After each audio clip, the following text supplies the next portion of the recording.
ജയ് ബജരംഗബലി ബലി കി ജയ്. ഒരു മുഴക്കമാണ്. അപ്പോൾ യുദ്ധമുഖത്ത് നിൽക്കുമ്പോൾ ഈ വിശ്വാസങ്ങൾ എങ്ങനെയാണ്? ഏതൊരു ദൈവമില്ല എന്നുള്ള വിശ്വാസിയും ദൈവം ഉണ്ടെന്നുള്ള വിശ്വാസത്തിലോട്ട് വരുന്നൊരു സിറ്റുവേഷനാണ് ഒരു യുദ്ധമുഖം എന്ന് പറയുന്നത്. ഞാൻ പലപ്പോഴും എൻ്റെ ദൈവത്തിനെ ഞാൻ കണ്ടിട്ടുണ്ട്.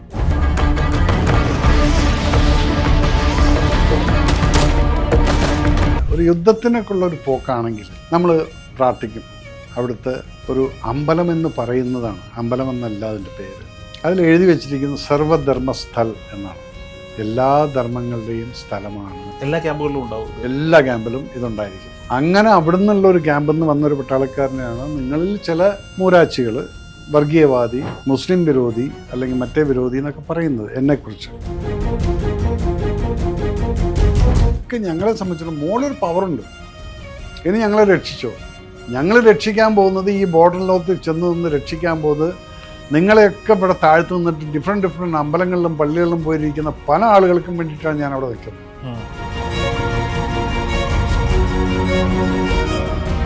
ഇവിടെയും മതനിരപേക്ഷത എന്നും പറഞ്ഞ് ഇവിടെ ലെഫ്റ്റിൻ്റെ നേതാക്കന്മാരും മറ്റൊക്കെ ഈ മലയാളം പറയുന്നുണ്ടല്ലോ. ഇവർക്ക് ആദ്യം കൊണ്ട് പട്ടാള ക്യാമ്പിലിട്ടിട്ട് നിങ്ങൾ ഞങ്ങളെ മതം പഠിപ്പിക്കണം. നമസ്കാരം, അബാക് മീഡിയയിലേക്ക് സ്വാഗതം. അബാക് മീഡിയയിൽ ഇന്ന് അതിഥി പരിചയപ്പെടുത്തലുകളുടെ ഒന്നും ആവശ്യമില്ലാത്ത മലയാളിയുടെ സ്വന്തം മേജർ രവി സാർ. നമസ്കാരം. നമസ്കാരം. ഒരു ഇൻട്രൊഡക്ഷൻ്റെ ആവശ്യം മേജർ രവി സാറിനുണ്ട് എന്ന് തോന്നില്ല മലയാളി സാർ. അബാക് മീഡിയയിലേക്ക് വരുമ്പോൾ അങ്ങയിലെ പട്ടാളക്കാരൻ മേജർ, അല്ലെങ്കിൽ അങ്ങയോടൊപ്പം ഉണ്ടായിരുന്ന സോൾജിയേഴ്സ്, ഇന്ത്യയുടെ അതിർത്തികൾ കാക്കുന്ന, നമ്മളൊക്കെ ഉറങ്ങുമ്പോഴും ഉണർന്നിരിക്കുന്ന, രാജ്യത്തിന് വേണ്ടി സേവനം അനുഷ്ഠിക്കുന്ന പട്ടാളക്കാർ. സ്വാഭാവികമായിട്ട് എനിക്ക് തോന്നിയിട്ടുള്ളൊരു സംശയമാണ്, ഈ യുദ്ധ സാഹചര്യങ്ങളിൽ, യുദ്ധമുഖത്ത് വാർഫ്രണ്ടിൽ നിൽക്കുന്ന സമയത്ത് വിവിധ മതങ്ങളിൽ വിശ്വസിക്കുന്ന സോൾജിയേഴ്സ് ഉണ്ടാവും. ഹൈന്ദവരുണ്ടാവാം, ക്രൈസ്തവരുണ്ടാവാം, ഇസ്ലാം മതവിശ്വാസികളുണ്ടാവാം, മറ്റ് നോർത്ത് ഇന്ത്യൻ മതങ്ങളിലൊക്കെ ഉള്ളവരുണ്ടാവും. അവർക്കൊക്കെ വിശ്വാസങ്ങളുണ്ടാകും. അപ്പോൾ യുദ്ധമുഖത്ത് നിൽക്കുമ്പോൾ ഈ വിശ്വാസങ്ങൾ എങ്ങനെയാണ് അവർ പ്രതിഫലിക്കുന്നത്? ഒരു കോൺഫിഡൻസ് ഉണ്ടാക്കാൻ കാരണമാകുമോ, അതോ ദൈവമില്ല എന്നൊരു തോന്നലിലേക്ക് പോകാനുള്ള കാരണമായി മാറുമോ? ഏതൊരു ദൈവമില്ല എന്നുള്ള വിശ്വാസിയും ദൈവം ഉണ്ടെന്നുള്ള വിശ്വാസത്തിലോട്ട് വരുന്നൊരു സിറ്റുവേഷനാണ് ഒരു യുദ്ധമുഖം എന്ന് പറയുന്നത്. പലപ്പോഴും നമ്മൾ കണ്ടുകൊണ്ടിരിക്കുന്ന ബുള്ളറ്റ് അവിടുന്ന് ഫയറിങ് വരുന്നത് അത് എന്നെ എയിം ചെയ്തിട്ടാണ്, പക്ഷെ എൻ്റെ എവിടെയും തട്ടുന്നില്ല. അതേ സമയത്ത് സൈഡിൽ നിന്നിരുന്നവൻ്റെ നെഞ്ചത്ത് കൊള്ളുന്നതല്ല ഞാൻ തലക്കടിക്കുന്നു. ഇതൊക്കെ പെട്ട ആൾക്കാർ കണ്ട് നിൽക്കും. വാട്ട്? അവിടെയാണ് എന്തോ ഒരു സൂപ്പർ പവർ ഉണ്ട്. ആർക്കാണ് ജയ വിളിച്ചിട്ട് നമ്മൾ വന്നതെന്നുള്ളത് ആദ്യമായിട്ട് പറയാം. ഒരു യുദ്ധം അല്ലെങ്കിൽ ഇതുപോലെ ഇപ്പം എൻകൗണ്ടർ ഒന്നും ഇതില്ല. ഒരു യുദ്ധത്തിനൊക്കെ ഉള്ള ഒരു പോക്കാണെങ്കിൽ നമ്മൾ പ്രാർത്ഥിക്കും. അവിടുത്തെ ഒരു അമ്പലം എന്ന് പറയുന്നതാണ്, അമ്പലം എന്നല്ല അതിൻ്റെ പേര്. അതിൽ എഴുതി വെച്ചിരിക്കുന്നത് സർവധർമ്മസ്ഥൽ എന്നാണ്. എല്ലാ ധർമ്മങ്ങളുടെയും സ്ഥലമാണ്. എല്ലാ ക്യാമ്പുകളിലും ഉണ്ടാവും, എല്ലാ ക്യാമ്പിലും ഇതുണ്ടായിരിക്കും. അങ്ങനെ അവിടെ നിന്നുള്ള ഒരു ക്യാമ്പിൽ നിന്ന് വന്നൊരു പട്ടാളക്കാരനെയാണ് നിങ്ങളിൽ ചില മൂരാച്ചികൾ വർഗീയവാദി, മുസ്ലിം വിരോധി അല്ലെങ്കിൽ മറ്റേ വിരോധി എന്നൊക്കെ പറയുന്നത് എന്നെക്കുറിച്ചല്ല, ഏതൊരു പട്ടാളക്കാരനെ കുറിച്ച് നിങ്ങൾക്കത് പറയാൻ പറ്റില്ല. ബിക്കോസ് ഞങ്ങളുടെ ട്രെയിനിങ് സമയത്ത് തന്നെ തുടങ്ങുന്നത് അങ്ങനെയാണ്. പിന്നെ ചോദിക്കും, എന്തേ ഹിന്ദു ദൈവങ്ങൾ മാത്രം? ഹിന്ദു ദൈവമല്ല. ഈ സർവധർമ്മസ്ഥലത്തിനകത്ത്, ഞാനിപ്പം എൻ്റെ സിനിമയിൽ ഇനി കാണിക്കുന്നത് കൃത്യമായിട്ട്, സർവധർമ്മസ്ഥലം എന്ന് പറയുന്നതിൽ കൃഷ്ണനോ അല്ലെങ്കിൽ ഭഗവതിയോ ഹനുമാനോ ആരാണ് ആ ഹിന്ദുക്കളുടെ ആ ബറ്റാലിയൻ്റെ ദൈവം, ആരുടെ വാർ ക്രൈ ആണോ അതിൻ്റെ ലെഫ്റ്റിൽ ഖുറാൻ ഉണ്ടായിരിക്കും, റൈറ്റിൽ ബൈബിൾ വെച്ചിട്ടുണ്ടായിരിക്കും, ഫ്രണ്ടിൽ ഗുരുഗ്രന്ഥ സാബ് അവിടെ വെച്ചിട്ടുണ്ടായിരിക്കും, സർദാർമാരുടെ എല്ലാം ഉണ്ടായിരിക്കും. പിന്നെ എവിടെ നിന്നാണോ താൻ പറയുന്നത് ഒരു ഹിന്ദുവിൻ്റെ മാത്രമാണെന്നുള്ളത്? ഇവിടെയും മതനിരപേക്ഷത എന്നും പറഞ്ഞ് ഇവിടെ ലെഫ്റ്റിൻ്റെ നേതാക്കന്മാരും മറ്റൊക്കെ ഈ മലയാളം പറയുന്നുണ്ടല്ലോ. ഇവർക്ക് ആദ്യം കൊണ്ട് പട്ടാള ക്യാമ്പിലിട്ടിട്ട് നിങ്ങൾ ഞങ്ങളെ മതം പഠിപ്പിക്കേണ്ട, ഞങ്ങൾക്കിതില്ല, വികാരമില്ല. പിന്നെ എന്തുകൊണ്ട് ഹിന്ദു എന്നുള്ളത് തോന്നൽ കൂടുതൽ മെയിൻ എന്താണ്? പട്ടാളത്തിൻ്റെ സ്ട്രെങ്ത് നോക്കിക്കഴിഞ്ഞാൽ 18 ഗ്രനേഡേഴ്സിൻ്റെ ചാർലി കമ്പനി എന്നുള്ളൊരു കമ്പനിയാണ് മുസ്ലിം കമ്പനി കംപ്ലീറ്റ്. 18 ഗ്രനേഡേഴ്സ് എന്ന് പറയുന്ന ആ കമ്പനിയിലത്തെ ചാർലി കമ്പനിയിലത്തെ ഒരു 120% അത് ഫുൾ മുസ്ലിംസാണ്. സോൾജേഴ്സും ക്യാപ്റ്റൻസും എല്ലാവരും. ക്യാപ്റ്റൻ ഓഫീസേഴ്സ് ഇല്ല, ഓഫീസേഴ്സ് ആര് വേണമെങ്കിലും. ഓഫീസേഴ്സ് ഇപ്പുറത്തും മുസ്ലിംസ് ഉണ്ട്, ഇഷ്ടം പോലെ ഒന്നുമില്ല എങ്കിലും ഉണ്ട്. എൻ്റെ ഗോഡ് ഫാദർ എന്ന് പറയുന്നത് FU അഹമ്മദ്, അന്ന് ഞാൻ ഒരു ജവാനായിരിക്കുന്ന സമയത്ത് എന്നെ പഠിപ്പിച്ച് വളർത്തിയിട്ടുള്ളത് ക്യാപ്റ്റൻ എഫ് യു അഹമ്മദും അദ്ദേഹത്തിൻ്റെ ഫാമിലിയാണ്. ഇന്നും ഞാൻ അദ്ദേഹമായിട്ട് ടച്ചിലുണ്ട്. എൻ്റെ ഹൗസ് വാമിങ്ങിന് റിട്ടയർ ആയിട്ടുള്ള അദ്ദേഹവും ഭാര്യയും മോനും കൂടെ ഇവിടെ വന്നിരുന്നു പുത്തൻകുരിശിൽ. അങ്ങനെയൊരു ബന്ധം ഞങ്ങൾ ഇപ്പോഴും മെയിൻറ്റെയിൻ ചെയ്യുന്നുണ്ട്. അപ്പം എന്നെ ആര് രക്ഷിച്ചു നോക്കിക്കഴിഞ്ഞാൽ അപ്പം നിങ്ങൾക്ക് പറയാം അതൊരു മുസ്ലിം അല്ലേ എന്നുള്ളത് നിങ്ങൾ പറഞ്ഞോളൂ. പക്ഷേ എന്നെ സംബന്ധിച്ചിടത്തോളം ഹീസ് മൈ ഗോഡ് ഫാദർ. അതിന് പേരില്ല, വിളിക്കാൻ വേണ്ടി ഒരു പേരിട്ടിരിക്കുന്നത് ഫസിയാമ്മ എന്ന് പറഞ്ഞു. One of the wonderful guys. അപ്പോൾ അങ്ങനെയുള്ളൊരു സ്ഥലത്ത് വാർ ക്രൈ ഉണ്ട്. ഇതിലേക്ക് വന്നില്ല ഹിന്ദുക്കൾ. പാർട്ടീഷന് ശേഷം പട്ടാളത്തിൽ വന്നിരിക്കുന്ന മുഴുവൻ പഞ്ചാബീസ്, ആന്ധ്ര, ഒറീസ, കേരളമൊക്കെ ഇപ്പോഴാണ് കൂടുതലായിരിക്കും. അന്ന് ഹരിയാനയും ഗൂർഖാസും പഞ്ചാബീസും ഒക്കെ ആയിരുന്നു മാക്സിമം. യു പി പോലും അത്രയില്ല. അവരിൽ നിന്ന് ബറ്റാലിയൻസ് ഇൻക്രീസായി സൗത്ത് വന്നു. സൗത്ത് മദ്രാസ് യൂണിറ്റ് വന്നു. മദ്രാസ് യൂണിറ്റ് പണ്ടേ ഉണ്ട്. ഇപ്പോൾ ട്രിവാൻഡ്രത്ത് കിടക്കുന്ന സെക്കൻഡ് മദ്രാസ് എന്ന് പറയുന്നത് അതിൻ്റെ 250-ാം വാർഷികമാണ് കഴിഞ്ഞ ഡിസംബർ 12-ാം തീയതി ആഘോഷിച്ചത്. അപ്പം അത്രയും വലിയ ബറ്റാലിയൻസ് ഇവിടെ ഉണ്ട്, ഓൾഡ് ബറ്റാലിയൻസ്. അപ്പോൾ ഓരോ ബറ്റാലിയനും ഞാൻ ഈ പറഞ്ഞ സാധനം വെച്ചിട്ട് പൂജിക്കുന്ന സമയത്ത് പൂജിക്കുന്ന പൂജാരിയായിരിക്കും. പക്ഷേ മുല്ലാക്കവിടെ നിൽക്കുന്നില്ല, ശമ്പളം കൊടുത്തിട്ടുള്ളത്. മൂപ്പരുടെ റാങ്ക് സുബേദാറാണ്. ഇപ്പുറത്ത് നിൽക്കുന്നത് സർദാറിൻ്റെ ഗുരുഗന്ധം, മൂപ്പർ താടിയും ഇതൊക്കെ ആയിട്ട് അങ്ങേരുടെ റാങ്ക് സുബേദാറാണ്. അപ്പുറത്ത് പള്ളിയിൽ വെച്ച് നിൽക്കുന്നുണ്ട്, അങ്ങേരും പാതിരിയുടെ ഡ്രസ്സാണ്, പക്ഷെ റാങ്ക് സുബേദാറാണ്. ഓക്കെ, ഇത് ശമ്പളം കൊടുത്ത് പെൻഷൻ വാങ്ങിക്കുന്ന ആൾക്കാരവിടെ ഉണ്ട്. ഇതിൻ്റെ ഇടയിൽ കർപ്പൂരം കൊണ്ട് ആരതി കഴിഞ്ഞിട്ട് ആദ്യം കാണിക്കുന്ന മുല്ലാക്കയ്ക്കാണ്. അദ്ദേഹം കൈകൊണ്ടത് അത്. അപ്പോൾ ഇവിടെ കാണുന്ന ചില ഫനറ്റിക് ആൾക്കാരുണ്ട് സ്റ്റേജിൽ, ഞാൻ മുസ്ലിമാണ്, ഇസ്ലാമാണ്, ഞാൻ തീരി കൊളുത്തൂല എന്ന് പറയുന്ന ചില ആൾക്കാർ ഞാൻ കണ്ട ഒരു നിലവിളക്കിനോട് വിരോധം. ഇതിപ്പോൾ പോത്തിനോടുള്ള പ്രേമം പോലെയാണ്. നിലവിളക്കിനോട് വിരോധമുള്ള ചിലരുണ്ട്, പക്ഷെ അതിനകത്ത് യാതൊരു വിരോധമില്ലാത്ത ഞാൻ കണ്ടിട്ടുണ്ട്. ഇപ്പം എനിക്ക് തോന്നുന്നു സ്പീക്കറും ഇവരൊക്കെ കൊടുത്തത് ഞാൻ കണ്ടിട്ടുണ്ട്. പക്ഷെ വേറൊരു, ഞാൻ പേര് പറയുന്നില്ല, ഒരു മന്ത്രി ആയിരുന്ന ആൾ ഇങ്ങനെ കാണിച്ചു. അപ്പോൾ ഇവർക്കൊന്ന് നല്ല വിദ്യാഭ്യാസം ചോദിച്ചു കഴിഞ്ഞാൽ ഗ്രാജുവേറ്റും അഡ്വക്കേറ്റും ഒക്കെ ആയിരിക്കും, പോസ്റ്റ് ഗ്രാജുവേറ്റ് വരെ ഉണ്ട്. പക്ഷേ അതിൽ ഫെനറ്റിസം, ഇവന് വിവരമില്ല, ഇവന് മനുഷ്യത്വമില്ല എന്നുള്ളത് ഞാൻ കണക്കാക്കും.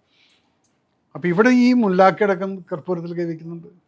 ഇവിടെ ഞാനൊരു നടനെ കണ്ടതാണ്.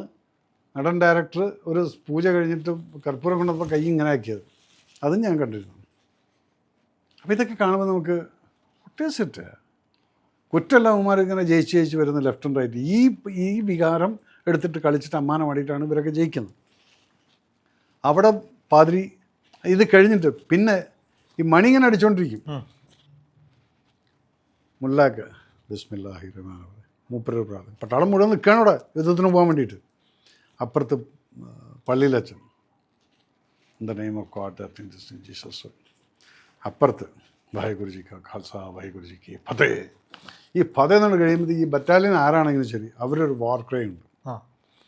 ബോലോ ജയ് ബജ്റംഗ് ബലി കി ജയ് എന്ന് പറയുന്നത് ആദ്യം ഒരു മുഴക്കമാണ്. ഇതെല്ലാവരും പറയുന്നു. അപ്പോൾ ഈ ഒരു വിശ്വാസം എന്നുള്ളത്, ഞാൻ എഴുതിയിരിക്കുന്ന ഡയലോഗ്, ഞങ്ങളെ സംബന്ധിച്ചിടത്തോളം മോളൊരു പവറുണ്ട്. ഇനി ഞങ്ങളെ രക്ഷിച്ചോ. ഞങ്ങൾ രക്ഷിക്കാൻ പോകുന്നത്, ഈ ബോർഡറിലോട്ട് ചെന്ന് നിന്ന് രക്ഷിക്കാൻ പോകുന്നത് നിങ്ങളെയൊക്കെ ഇവിടെ താഴ്ത്തു നിന്നിട്ട് ഡിഫറെൻറ്റ് അമ്പലങ്ങളിലും പള്ളികളിലും പോയിരിക്കുന്ന പല ആളുകൾക്കും വേണ്ടിയിട്ടാണ് ഞാൻ അവിടെ നിൽക്കുന്നത്. അപ്പോൾ എല്ലാവരും കൂടെ എന്നെ അങ്ങ് രക്ഷിച്ചോ, ഇല്ലെങ്കിൽ അവർക്കും നാശം വരും. ഇതാണ് ഞങ്ങളുടെ മനസ്സിൽ പറയുന്നത്. അതിൻ്റെ ആ ഒരു ടോട്ടൽ സ്ട്രക്ചർ മനസ്സിലായോ? അപ്പം ആ പട്ടാളക്കാരൻ്റെ പവർ അവിടെ വരുന്നതാണ്. അവനറിയാം എല്ലാ ദൈവങ്ങളും മൂപ്പര മുകളിൽ കൈവച്ചിട്ടുണ്ട്. ഇതൊക്കെ ഞാൻ എഴുതുന്നുണ്ട് ഒരു ഡയലോഗ്. അവിടെ ഇപ്പം ജയദുർഗയ്ക്കും അതൊരു ബറ്റാലിയൻ്റെ വാർ ക്രൈ ആണ്. ജയദുർഗയുമാക്കി. ഈ ഒരു സംശയം ചോദിച്ചോട്ടെ എൻ്റെ ഇടയിൽ, ഈ വാർ ക്രൈ ചൊല്ലുന്നത് യുദ്ധമുഖത്ത് മാത്രമാണോ അതോ ഒരു അല്ല? ഇതിപ്പം ഒരു അത്ലറ്റിക്സ് മാച്ച് ജയിച്ചു എന്ന് വിചാരിച്ചു, അവിടെ സെലിബ്രേഷൻ വരുന്ന സമയത്ത് എല്ലാം കഴിഞ്ഞിട്ട് 262 ബറ്റാലിയൻ കി അല്ലെങ്കിൽ 40 മീഡിയം കി ജയ് ജയ് ജയ് എന്നുള്ളത് ലാസ്റ്റ് വരും. അതിന് മുന്നേ 40 മീഡിയം അല്ലെങ്കിൽ മറ്റേ ബറ്റാലിയൻ്റെ ഏതാണ് വാർ ക്രൈ വെച്ചാൽ ജയ് ബജ്റംഗ് ബലി കി, ബജ്റംഗ് ബലി കി ജയ്, ജയ് ദുർഗയുമാക്കി ജയ്.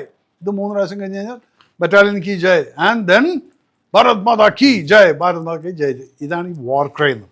ഇതിങ്ങനെ ഒരുമിച്ച് പറയുമ്പോണ്ടല്ലോ ഇവനൊരു കിക്കാണ്. പിന്നെ അതാണ് ഒരു പട്ടാളക്കാരൻ. അതിനകത്ത് 55 കിലോ വെയിറ്റ് ഉള്ളവനും ഉണ്ട്, 85 കിലോനും ഉണ്ട്. പക്ഷെ അവൻ ഫൈറ്റ് ചെയ്യുമ്പോൾ എല്ലാറ്റിൻ്റെയും വെയിറ്റ് ഒരുപോലെയാണ്. കാരണം ഇവൻ്റെ എല്ലാം പവർ അതുപോലെയാണ്. അതാണ് ഒരു പട്ടാളം. അവിടെയാണ് നമ്മുടെ മിത്തോളജിക്കൽ ബിലീഫ് എന്ന് പറയുന്നത്. ഇവിടെ ഗണപതിനെ മിത്താണെന്ന് പറഞ്ഞ ഗോവിന്ദൻ മാഷും അല്ലെങ്കിൽ മറ്റാളും ഇങ്ങനെയുള്ള ആൾക്കാരൊക്കെ പറയുന്ന സമയത്ത് അതാണ് ഞാൻ പറയുന്നത്. ഇവരൊക്കെ ആദ്യം കൊണ്ട് പട്ടാളത്തിൽ എല്ലാവരും എൻ്റെ അടുത്ത് ചോദിക്കും, സാറേ എല്ലാവർക്കും 2 കൊല്ലത്തെ ട്രെയിനിങ്. അല്ലല്ലോ, ഇവിടുത്തെ രാഷ്ട്രീയക്കാരെ നിങ്ങൾ കൊണ്ടിട്ട് ആദ്യം 2 കൊല്ലം എന്നിട്ട് ഇവരെ മനുഷ്യന്മാരാക്കിയിട്ട് കൊണ്ടുവന്ന പിന്നെ ഇവർ ഈ മതനിരപേക്ഷത അല്ലെങ്കിൽ മതസ്പർദ്ധ ഉണ്ടാക്കുന്ന RSS BJP എന്ന് പറയുന്ന ആൾക്കാർക്ക് അപ്പം മനസ്സിലാവും എന്തുകൊണ്ടാണ് ഈ പട്ടാളക്കാർ മുഴുവൻ ഇതുപോലുള്ള ഒരു ഫീലുള്ളവർ. ബിക്കോസ് ആ രാജ്യസ്നേഹത്തിൽ ഇതൊക്കെ വരും. ഞങ്ങൾക്ക് മതവും ഇതൊന്നുമില്ല, എല്ലാ മതത്തെയും ഞങ്ങൾ ബഹുമാനിക്കും. പക്ഷെ ഞാൻ വിശ്വസിക്കുന്ന ദൈവത്തിൽ എനിക്ക് വിശ്വസിക്കാനുള്ള അധികാരം എനിക്കുണ്ട്. പക്ഷെ എനിക്ക് സൂര്യോടത്ത് പറയാൻ പറ്റില്ല നീയും അത് തന്നെ വിശ്വസിക്കണം. ഇതിപ്പോൾ എൻ്റെ അച്ഛൻ നീ വിശ്വസിക്കണം എന്ന് പറഞ്ഞ പോലെ ഒരിക്കലും പറയാൻ പാടില്ല. നമ്മൾ ഹൈന്ദവനായ അച്ഛൻ്റെയും ഹൈന്ദവനായ അമ്മയുടെയും മകനായി പറഞ്ഞത് അതാ ഹൈന്ദവനാണ്. അതിനിപ്പോൾ എന്താണ് അത്ര ബുദ്ധിമുട്ടെന്ന്? എനിക്ക് ചന്ദനക്കുറി തൊടണമെങ്കിൽ ഞാൻ തൊടും, അമ്പലത്തിൽ പോയിട്ട് തൊടും. അതുപോലെ ഇന്ന് മറയ്ക്കുന്ന രീതിയിലുള്ള രാഷ്ട്രീയം വന്നിരിക്കുകയാണ്. എന്നിട്ട് നിങ്ങൾ ബീഫ് ഫെസ്റ്റിവൽ നടത്തുന്നത് എന്തിനാണോ ഈ ബീഫ് എന്ന് പറഞ്ഞാൽ അതിൽ കവ് വരുന്നില്ല. നിങ്ങൾ വിചാരിക്കുന്ന കാര്യം നിങ്ങൾ നേടുന്നില്ല. നിങ്ങൾക്കൊരു എക്സ്ക്യൂസ് ഫ്രീ ആയിട്ട് 2 പൊറാട്ടയും ഒരു ബീഫ് കറിയും കിട്ടാൻ വേണ്ടിയിട്ടുള്ള ഒരു എക്സ്ക്യൂസ് ഒരു ഫെസ്റ്റ് നടത്തുന്നത്. അത് മാത്രമേ ജനം ഇതിനെ എങ്ങനെയാണ് നോക്കിക്കാണുന്നത്? ഒരു ബീഫ് ഫെസ്റ്റ് നടത്തുക എന്ന് പറയുമ്പോൾ ഇവിടെ പശുക്കുട്ടിയെ കൊണ്ടുപോയി കഴുത്തറച്ചു ഒരു നേതാവ്. ഓക്കെ, ബീഫ് ഫെസ്റ്റ് നടത്തുക എന്ന് പറയുമ്പോൾ ജനം നോക്കുന്നത് പിന്നെ ഇത് ആർക്കാണ് ഇതിൻ്റെ അജണ്ട? That is what. അത് ഈ മണ്ടന്മാരെ അറിയുന്നില്ല. ഇവർക്ക് എന്തെങ്കിലും കാരണം മതിയുള്ളൂ. എവിടെയെല്ലാം നിങ്ങൾക്ക് പ്രശ്നങ്ങൾ ഉണ്ടാക്കാൻ പറ്റുന്നൊരു കാരണം കിട്ടിക്കഴിഞ്ഞാൽ ആ പടത്തിനകത്ത് അത് ഉണ്ടോ ഇല്ലെന്നുള്ള പോലും ആർക്കും അറിയില്ല. ഈ ഒരു കുത്തിക്കയറ്റത് ഇപ്പോൾ ട്രെയിലറിന് വേണ്ടി ഞങ്ങൾ പലതും ഷൂട്ട് ചെയ്യും. ഒരു കോൺട്രവേഴ്സി ഉണ്ടാക്കി അതുണ്ടാക്കി പടത്തിലൊന്നും ആ സംഭവം ഉണ്ടാവില്ല. എത്രയോ പടങ്ങളുണ്ട്. Director brilliance. യെസ്, ദുരന്തറിൻ്റെ ട്രെയിലറും പടമായിട്ട് യാതൊരു ബന്ധമില്ലല്ലോ. അപ്പം അതുപോലെ ഇത് കാണുമ്പോഴത്തേക്കും ഇവിടെ കാളെ പറ്റുമോ? കാരടുക്ക് ബീഫ് അപ്പോഴത്തേക്കും കുറഞ്ഞ ഇറങ്ങി വന്നു. മതസദാചാരക്കാർ അല്ലെങ്കിൽ മറ്റത് മറിച്ച് പുച്ഛോടവരെയൊക്കെ കാണുന്ന സമയത്ത് ഇതിനൊക്കെ ഇപ്പം എന്താ വെച്ചാൽ ഇലക്ഷൻ വരാൻ പോവാണ്. ജനങ്ങൾ വളരെയധികം മാറിയിട്ടുണ്ട്. ഇന്ന് ജനത്തിനറിയാം ആർക്ക് എന്ത് വേണ്ടിയിട്ടെന്നത്. മുസ്ലിംസ് ഇന്നലെ ഒരു മുസ്ലിം പറയുന്ന കേട്ടല്ലോ, നിങ്ങൾക്ക് പന്നി കഴിക്കേണ്ട ഒരു പന്നി കഴിച്ചോ, ഞങ്ങൾ കഴിക്കില്ല, അതിന് പന്നി കഴിക്കുന്നതാണ് ഞങ്ങൾ വെട്ടാനും കുത്താനൊന്നും പോകുന്നില്ല. അതാണ് സെൻസിബിളാണ് പറഞ്ഞത്. ഞാൻ ബീഫ് കഴിക്കുന്നു, ഇപ്പോൾ എൻ്റെ ഫ്രണ്ട് ബീഫ് കഴിക്കുന്നു എന്ന് പറഞ്ഞാൽ ഞാനെന്തിനാ അവനെ എടോ ഞാൻ കഴിക്കില്ല. എടോ നമ്മൾ ആരാണ് എന്താണ് കഴിക്കാത്തത്? നാളെ ആരോ എന്തോന്ന് ചോദിച്ചു, നിങ്ങളുടെ വീട്ടിൽ വന്നിട്ട് ഞാൻ ബീഫ് തരാണ്. നമ്മൾ നിങ്ങൾ കഴിക്കുമെങ്കിൽ ഞാനും കഴിക്കാം. യെസ്, അതാണ് നമ്മൾ ഈക്വാലിറ്റിയിലേക്ക് വരുന്നത്. അല്ലാതെ അതിനെ ഒരു തൊടാൻ പാടില്ലാത്തതും വർജിക്കപ്പെടുന്നതുമായിട്ട് ശരിയാണ്. നമ്മുടെ വീട്ടിൽ നിന്നും ഉണ്ടാക്കില്ല. അത് ചില വളർന്നു വന്ന സാഹചര്യങ്ങൾ, അത് വിചാരിച്ച് പുറത്ത് പോയിട്ട് നമ്മളെന്തെങ്കിലും കഴിക്കുന്നത് ഇത് കഴിക്കും. അത് കഴിച്ചുകൊണ്ട് എൻ്റെ അടിയിലുള്ള ഭൂമി പോയിട്ടൊന്നുമില്ല. പിന്നെ നിങ്ങളെന്തിനാ ഈ പാവപ്പെട്ട ഒരു പശുക്കുട്ടീനെ കൊല്ലുന്നതും? ഇന്നസെൻ്റ് ആയിട്ടുള്ള ആ കണ്ണ് കണ്ടു കഴിഞ്ഞാൽ പോലും നിൻ്റെയൊക്കെ കണ്ണിൽ ഒരിട്ട് കണ്ണീര് വരുന്നില്ലെങ്കിൽ നീയൊക്കെ മനുഷ്യനാണോടാ എന്നുള്ളതാണ് ഞാൻ ചോദിക്കുന്നത്. ഒരു മൃഗമാണ്. ഒരു പട്ടിയെപ്പോലും വളർത്തുന്ന, അല്ലെങ്കിൽ സ്ട്രീറ്റ് പട്ടിയാണെങ്കിലും ശരി, കുഴപ്പമില്ലാത്തൊരു പട്ടിയാണെങ്കിൽ, പേ പിടിക്കാത്താണെങ്കിലും അത് മരിക്കുന്ന സമയത്ത് അതിൻ്റെ കണ്ണിൻ്റെ ഒരു ദയ ചോദിക്കുന്ന ഒരു ലുക്കുണ്ട്. ഈ കഴിഞ്ഞ ദിവസം കൊച്ചിയിൽ ഒരു ഓപ്പറേഷൻ മ്യാവ് നടന്നു. അതൊരു പൂച്ചയെ രക്ഷിക്കാൻ വേണ്ടി എല്ലാ സംവിധാനങ്ങളും മണിക്കൂറുകളോളം കത്ത്. അപ്പോൾ ഞാൻ രാവിലെ എഴുന്നേറ്റ് ഇങ്ങനെ നിൽക്കുമ്പോൾ എന്നെ ഒരാൾ കാണിച്ചു, നോക്ക് ഇന്നലെ കൊച്ചി. അപ്പോൾ ഞാൻ പറഞ്ഞു, ഇത് പ്രഹസനമല്ലേ, എത്രയോ പൂച്ചയും പട്ടി ഇവിടെ വണ്ടി ഇടിച്ച് കൊല്ലുന്നുണ്ട്. ഇത് ഓക്കെ, ആ പൂച്ച ആ ജീവൻ രക്ഷിക്കണം, വേണ്ടെന്ന് പറഞ്ഞില്ല. ഇതിനെങ്കിൽ ഇത്ര വലിയ ആഘോഷമാക്കുന്ന എത്ര പേർ സ്ട്രീറ്റിൽ കിടക്കുന്ന ഒരു പൂച്ചയെ എടുത്ത് വളർത്താൻ ശ്രമിക്കും? കാരണം നിങ്ങൾക്ക് ഈ രാജ്യത്തിൻ്റെ പ്രോസ്പെരിറ്റിക്ക് വേണ്ടിയിട്ട് എന്തെങ്കിലും ചെയ്യാനോ ചിന്തിക്കാനൊന്നുമില്ല. കണ്ടിട്ടുണ്ടോ റാഷ് ഡ്രൈവ് ചെയ്തിട്ട് പോകുന്ന ബൈക്കുകാർ, അടിയിൽ ഒരു അടി നടക്കുന്നു, അല്ലെങ്കിൽ എന്തോ ഒന്ന് വീട് നടക്കുന്നു, അവിടെ നിർത്തി അവനൊരു റാഷുമില്ല, ഒന്നുമില്ല, അവൻ ഇതൊക്കെ ഇരുന്ന് നോക്കി പറ്റുമെങ്കിൽ വീഡിയോ എടുത്ത്. So he was not in an urgency. അവനവൻ്റെ കൺവീനിയൻസിന് വേണ്ടിയിട്ട് പോയതായിരുന്നു. അപ്പോൾ എന്താണ് ഇത് കൊള്ളാം കിട്ടും. So you are not sincere to your self.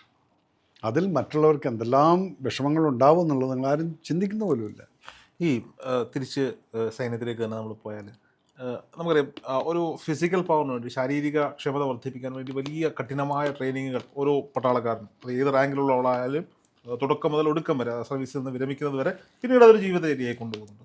അതുപോലെ ഈ ആത്മീയ ബലം, മനസാന്നിധ്യം ഭയങ്കരമാണല്ലോ. അവൻ്റെ ഒരു സ്പിരിച്വൽ പവർ വർദ്ധിപ്പിക്കാൻ വേണ്ടി എന്തെങ്കിലുമൊക്കെ തരത്തിലുള്ള ആക്ടിവിറ്റീസ് ഉണ്ട് പട്ടാളത്തിൽ?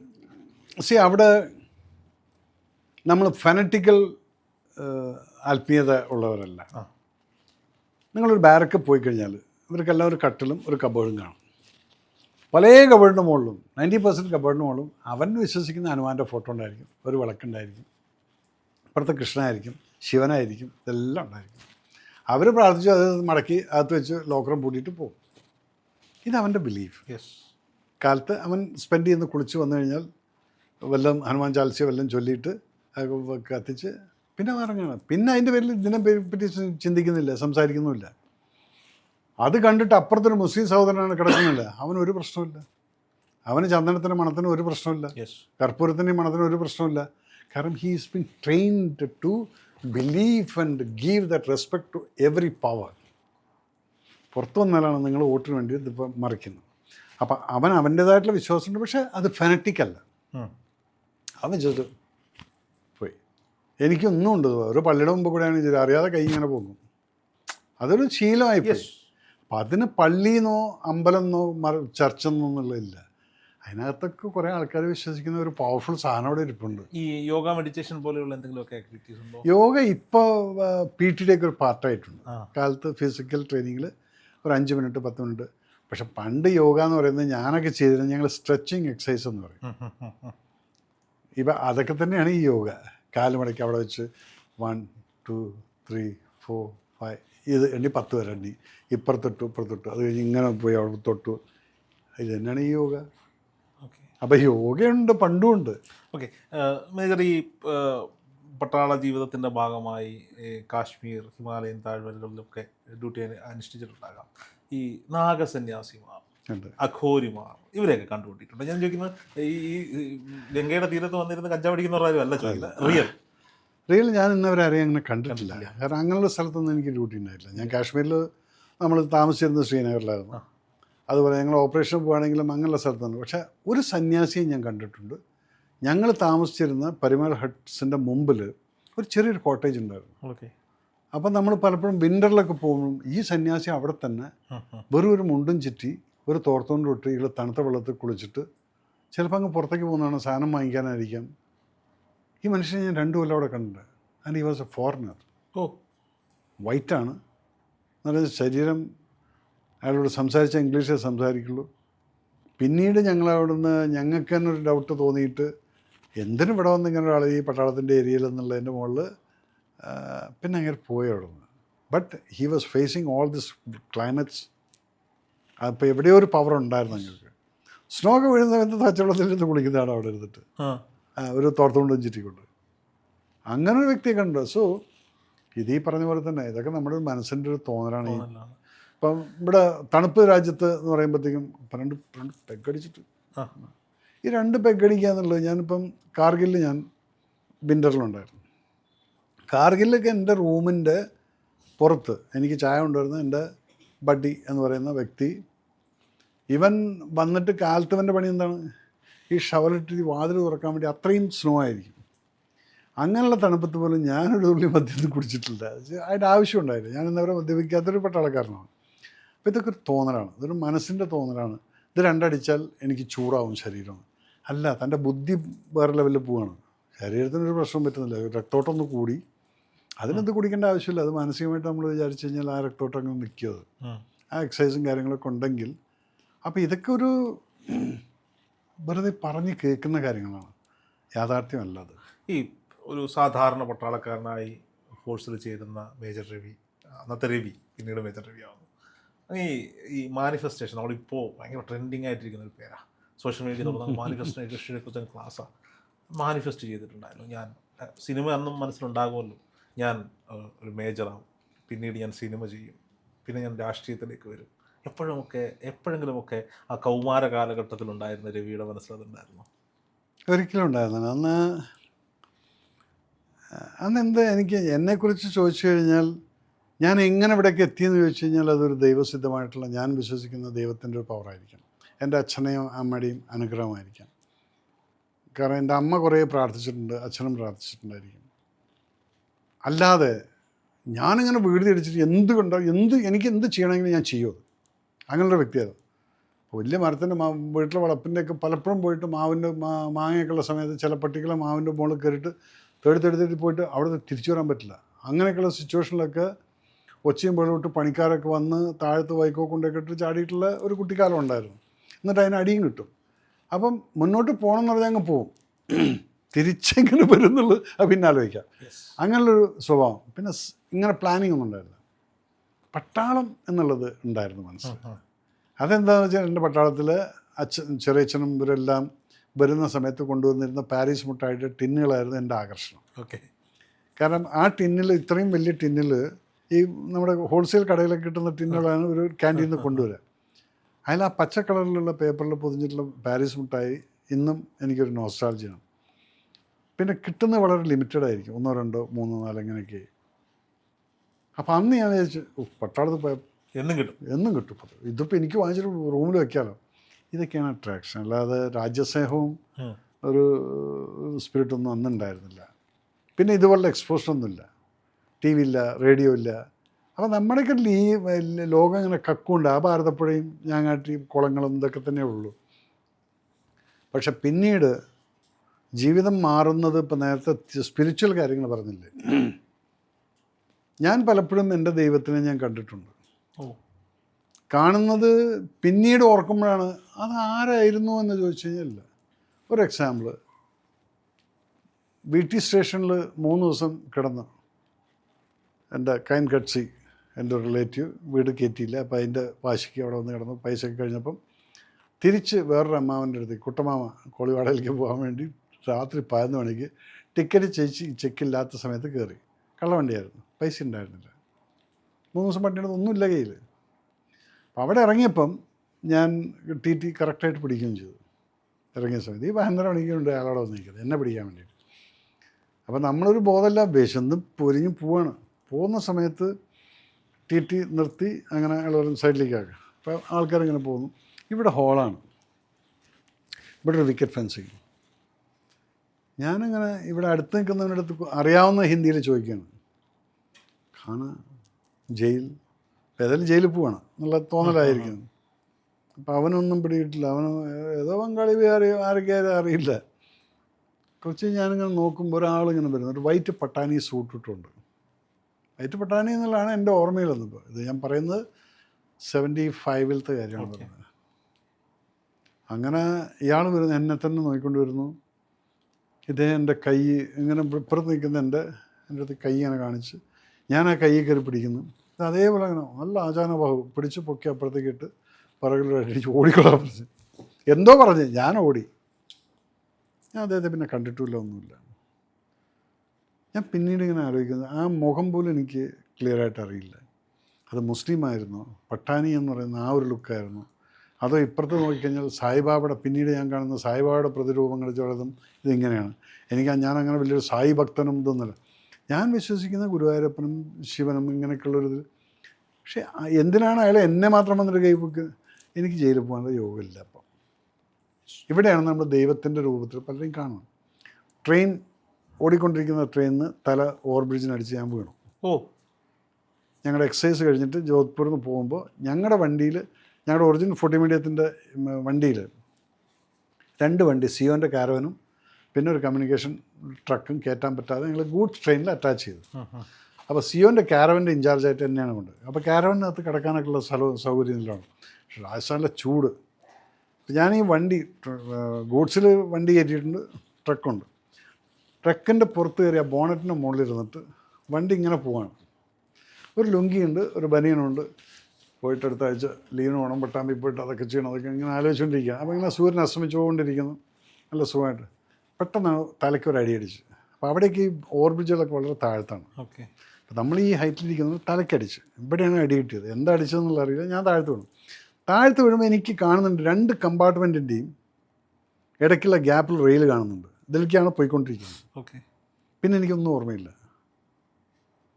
എന്തേ ഞാൻ അവിടെ പോകാതിരുന്നു എന്നുള്ളത് എനിക്കൊരു ഓർമ്മയില്ല. പിന്നെ പോയി നോക്കി, എന്നെ ബോധം കെട്ട ആൾക്കാരെല്ലാം തിരിച്ചു വന്ന് വലിയ ഇഷ്യൂ ആയിരുന്നു. അപ്പോൾ ട്രെയിനൊക്കെ തിരിച്ചു വരികയൊക്കെ ചെയ്തു.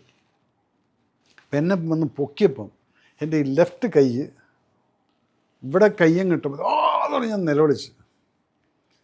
ഇവിടെ ആ മസിലൊക്കെ ചളി പാക്ക് പ്ലാസ്റ്റിക് കവറിനകത്ത് വെള്ളം നിറച്ചാൽ എങ്ങനെ ഇരിക്കും, അതുപോലെ ആയിരിക്കും ഈ മസിൽ. ഓ ഓക്കെ. അപ്പോൾ പിന്നെയാണ് നമ്മൾ അറിയുന്നത് ഈ പോകുന്ന പോക്കിൽ ഈ ബൗണ്ടറി ഉണ്ടല്ലോ, ഈ കമ്പാർട്ട്മെൻറ്റിൻ്റെ ഗൂഡ്സിൻ്റെ, ഇതിൽ പോയിട്ട് ഈ കൈ അടിച്ചിരിക്കുകയാണ്, എന്നിട്ട് തെറിച്ച് പുറത്തേക്ക് ഇട്ടിരിക്കുകയാണ്. ഓക്കെ.